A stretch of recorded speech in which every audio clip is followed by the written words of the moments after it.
how much information he managed to get on these little cards. So, Mott was a very shrewd and clever guy.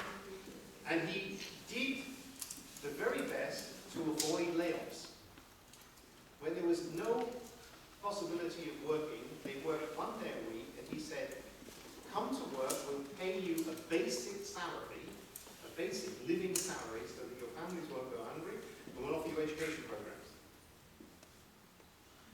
Art, music, philosophy, literature. You also have to know that most of the workers in the cigarette factory were Armenians. Greeks and Armenians. They were people who had a traditional skill in cigarette manufacture. They understood tobacco. Most of the tobacco itself came from Greece and Armenia. They were people who could hand roll. First of all, they could blend and mix, but they could hand roll cigarettes of various sizes. And there were clans of Armenian people who were the workforce of the cigarette factory, and they were politically active.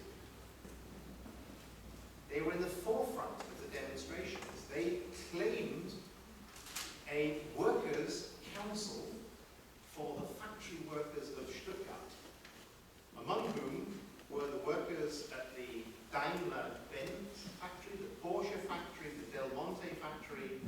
These are all companies that we've heard of, and the Wallach. And they organized the workers' council that in effect ran the city for several weeks in the absence of any kind of civil government.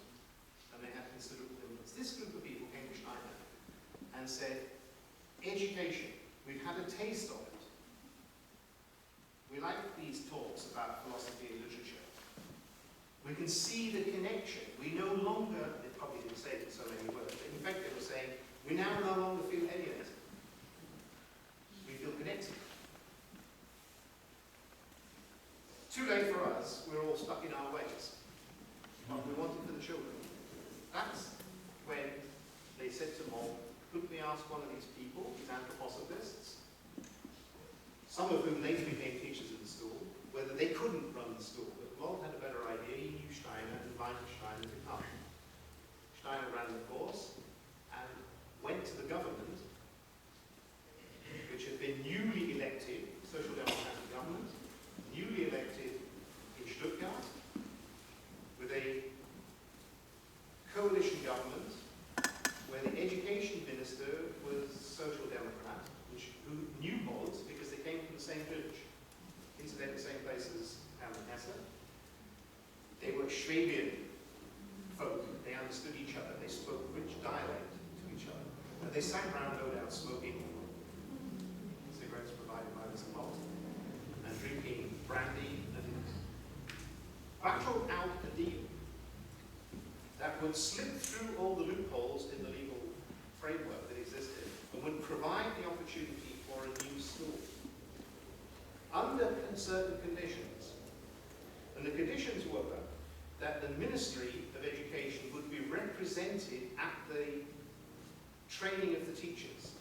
Because one of the things that Steiner says was, I don't want to be limited by only having state qualifications. I want to choose the right people for the job, and I will train them up. The concession was that the ministry would sit in. When you read the Foundations of Human Experience lectures, there's a list of the teachers who were there. There isn't a list of the 5 or 6, I'm quite sure, bureaucrats from the ministry who participated. We don't know what happened to any of them, whether their lives were transformed, metamorphosed through this experience, or not, we don't know. But they were there. And the deal was that the school would have freedom of curriculum, but it would meet the curriculum standards every 3 grades. 3, 6, as far as I went, because it finished at 8. There's no evidence that this actually occurred. It was a promise, and in the sort of chaos of reorganization and so on, as far as we know, it didn't happen. But Steiner made regular visits to the ministry.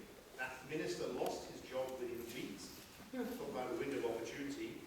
The next one tried everything he could do to close down the Warsaw School, but the deal was signed. And a property agreement signed over to the city, which has only just run out. And Stuttgart city just recently decided, after a certain amount of political maneuvering, that they would grant the Waldorf school in Stuttgart access to its own site in perpetuity, on the grounds that Stuttgart is famous throughout the world for three major innovations: the diesel engine,